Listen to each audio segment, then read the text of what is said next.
ಮಹಾಭಾರತದ ಯುದ್ಧ ಸನ್ನಿಹಿತವಾದಾಗ ಕೃಷ್ಣನು ಕರ್ಣನ ಎದುರಿಗೆ ಬಂದು ಕರ್ಣನ ಜನ್ಮ ವೃತ್ತಾಂತವನ್ನು ತಿಳಿಸಿ ಪಾಂಡವರ ಕಡೆಗೆ ಬರುವಂತೆ ಪ್ರೇರೇಪಿಸುತ್ತಾನೆ.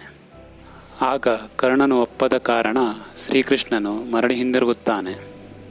ತದನಂತರ ಕುಂತಿಯು ಕರ್ಣನನ್ನು ಗಂಗಾ ತೀರದಲ್ಲಿ ಕಂಡು ತನ್ನ ಮಗನ ಮನಸ್ಸನ್ನು ಒಲಿಸಿಕೊಳ್ಳಲು ಪ್ರೇರೇಪಿಸುತ್ತಾಳೆ. ಆಗ ಕರ್ಣನು ತಾಯಿಯ ಮಾತನ್ನು ಒಪ್ಪದೆ, ನೀನು ನನ್ನನ್ನು ಚಿಕ್ಕಂದಿನಲ್ಲಿ ಕೈ ಬಿಟ್ಟಿದ್ದರಿಂದ ನಾನು ತುಂಬ ಅವಮಾನಗಳನ್ನು ಅನುಭವಿಸಬೇಕಾಯಿತು. ಈಗ ನಿನ್ನ ಮಾತು ಕೇಳಿ ನನ್ನನ್ನು ಸಾಕಿ ಬೆಳೆಸಿದವರನ್ನು ವಂಚಿಸಲಾರೆ. ನನಗೂ ಅರ್ಜುನನಿಗೂ ವೈರತ್ವ ಕಟ್ಟಿಟ್ಟದೇ ಸರಿ. ನಿನಗಾಗಿ ಉಳಿದ 4 ಜೀವಕ್ಕೆ ನಾನು ಅಪಾಯವನ್ನು ಮಾಡುವುದಿಲ್ಲ.